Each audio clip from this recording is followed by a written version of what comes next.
Ардит и Атик се ученици во Скопското средно стручно училиште 8 септември. Таму теоретскиот дел од наставата се следи онлайн поради COVID-19 епидемијата, а праксата се спроведува физички во работилница. Како едни од подобрите ученици, двајцата потпишале договори со компанија каде паралелно со школувањето треба да се усовршат за работа. Unë shkoj në atë kënqa, jemi 4 shokë dhe shkojmë dhe atje shikojmë, punojmë, na bëjnë ka pak praktikë dhe na japin stipendie. Do me thonë atje mësojmë për udhëheqjen kompjuterikën, si përdorën kompjuterat, gjërat më elementare që na nevojiten për të mësuar, por prap mirë, shumë mirë. Еден од учениците кои се дообучуваат за работа во струката е и матурантот Гоце. Тој веќе 2 години оди на пракса во помала компанија како техничар за компјутерско управување на машина. Размислува да се запише на факултет, а за одскочна даска го смета искуството стекнато на пракса. Јас одам еднаш неделно, барам за време на школа. Моја задача е како секој ученик да обзервирам, да научам, да прашам што не е јасно.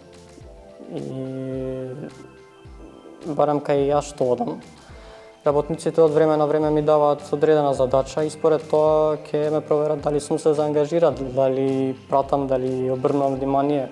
Не знам зашто би застанал со средно образование. Можеш секое време да продолжиш да се подобриш и платата секако ќе нарасне. 8 септември, познато како ЕМУЦ, е едно од стручните училишта кое склучува договори со приватниот сектор за така наречена стипендирана настава. Комуникацијата е поттикната со швајцарска поддршка, но и искуство.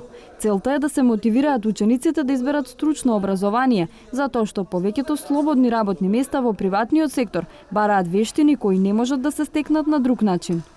Времето помина кога имавме по 1000 ученици.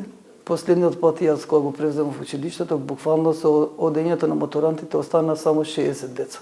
Од 970 на 60. И таа година имавме запишано само 14 деца. Проектот за стипендирана настава почнал минатата година, вели Асани, и веднаш го дал посакуваниот резултат – повеќе запишани ученици. Полека се надминува и предизвикот за вклучување на што повеќе компании. И овозможува, доколку се покажат во тие вештини дека се стварно стручни и оспособени, да им овозможат прооднос за пишување на еден од техничките факултети. Со тоа што повторно ќе ги стипендират и си ги враќаат во своите компании.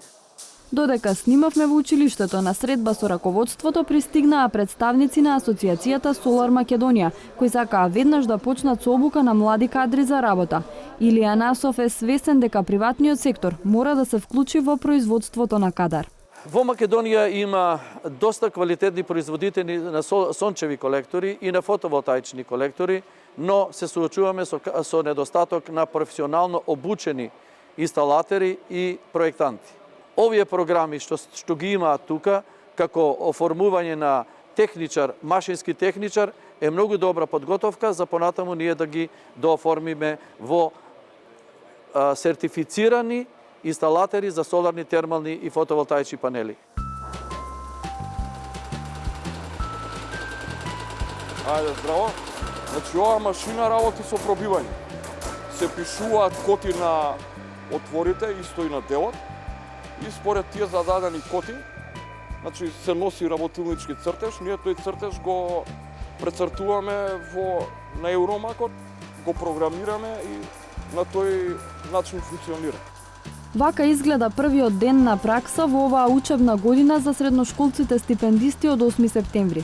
За разлика од практичната настава на училиште, во компанијата имаат можност да работат на помодерни машини. Учениците во компаниите пред се стекнуваат со работни навики, со знаења, со вештини, со способности, кои што ќе им помогнат за непосредно вклучување во работниот процес во самите компании по завршувањето на образованието во средното училиште. Од раководството на компанијата велат дека во моментов стипендираат вкупно 7 ученици од 2 средни стручни училишта. Помладите практиканти на почеток само гледаат, но учениците од погорните класови веќе активно работат на машините. Генералниот менаџер Горан Антевски се надева дека ќе задржат дел од учениците, бидејќи им недостасува кадар.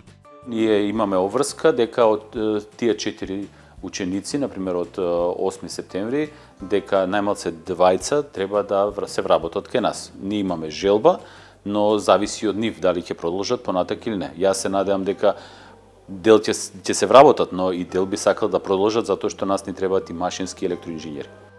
Од Асоциацијата на метална и електроиндустрија МАМЕИ велат дека речиси сите нивни компании и членки се соочуваат со недостаток на квалификуван кадар.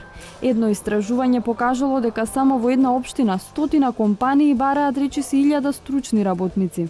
Минатата година го завршивме истражувањето во 130 компании од територијата на Газибаба и ако ви кажам дека бројката беше 876 потребни стручни работници во истиот момент кога го завршивме истражувањето. Младиот кадар кој е без работа, тие викаат, ние би сакале во администрација да работиме или во државна администрација и така натаму. Занаетите некако не ги сакаат, а од друга страна пак кога ќе заминат надвор од Македонија, таму веќе ги работат тие занаети, или се гипскартонџи, или се швајцери, или се било што. По поразителните сознанија во соработка со локалната власт, МАМЕИ, 8 септември и невладини организации лани одржале училишен саем. Компаниите кои што се членки на нашата асоциација веќе сватија дека мораат континуирано да инвестираат во развој на нови кадри, дека ситуацијата нема сама од себе да се реши. Според Пешев, директна корист од целиот процес имаат и учениците. Едно е дека ќе добијат убава работа, значи добро платена работа после завршување на своето образование, меѓутоа и самите компании ќе ги стимулираат за понатаму да го сакаат да го продолжат своето школување, да се запишете на некои од техничките факултети. Статистиките не одат во полза ниту на Центарот за стручно образование, јавна установа чија цел е да го подигне квалитетот на стручното образование, кој треба да одговори на потребите на пазарот на трудот. Последните податоци покажале мал напредок за упис во медицинските, електротехничките и машинските училишта, но опаднал интересот за земјоделство, ветеринарство и сточарство.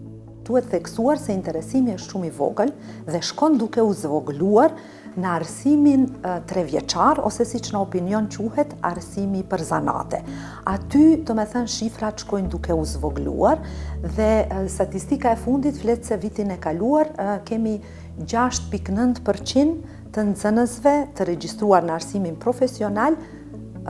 Do me thënë, kjo përqindje është për nxënësit që regjistrojnë në arsimin 3 vjeçar. Палјоши смета дека треба да се работи на стручната ориентација кај учениците уште во основно и да се направи рационализација на стручните училишта низ државата. Nga që në Republikën e Maqedonisë së Veriut kemi një numër të madh të shkollave ku mësohet për kualifikime të njëjta e që ndoshta nuk kanë resurse të mjaftueshme për të trajnuar nxënësit. Kështu që kjo arrihet me ndryshimin e politikave arsimore për regjistrimin në arsimin profesional, politikë e cila do të bazohet në kërkesën dhe nevojën e tregut punës në një region të caktuar. Вака изгледа еден од најстарите саеми за вработување и стручна обука во Швајцарија, на кој секоја година учествуваат илјадници образовни институции и компании. Младите имаат можност на лице место да се запознаат со разни занаети и професии од многу области. Тоа е искуството кое веќе 2,5 години Швајцарија се обидува да го пренесе и во Македонија.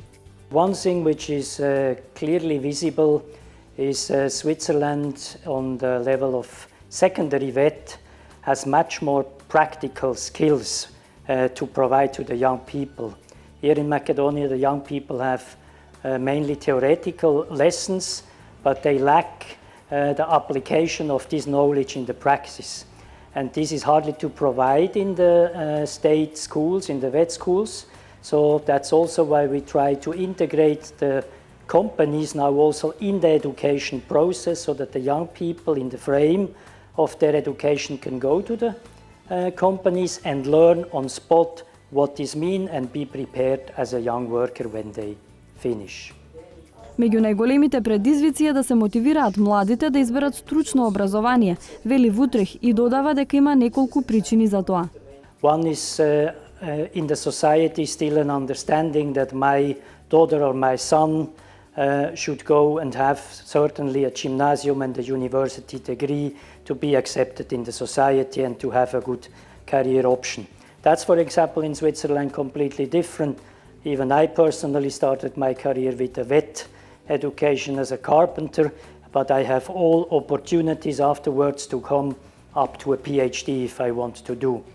So I think we should better inform the people, the society, the parents about the career paths, and we should also enable that the young people, independent from where they start their career, academic, more practical, finally can switch to the other field, because we need specialists at all levels of education, from PhD to the worker with very good hand skills. Недостаток на квалификуван кадар има и кај странските инвестиции во земјава.